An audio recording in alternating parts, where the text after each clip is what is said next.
இந்த ஓப்பன் அடைக்கணுங்கிறாங்க. ஆமாம், இந்த ஓப்பன் அடித்து இந்த ஓப்பன் மட்டத்துக்கு இதை கட்டடம் போட்டு ஏற்றி தரணும். லூவருக்கு இதான் மண் சோறு மாதிரி இருக்குது. மண் சோறு தான். இது என்னென்ன செய்கிறது? சரி, அது பார்க்கலாம். மண் சோறு மிண்டல் போடலாம், ஒன்றும் பண்ணல. இது அப்படியே நிப்பாட்டணுங்கிறாங்க.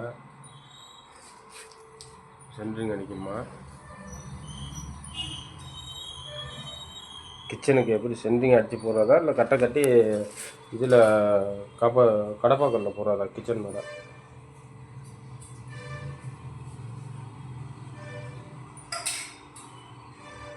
இதுதான் உள்ரூப்பு 2 இருக்குது.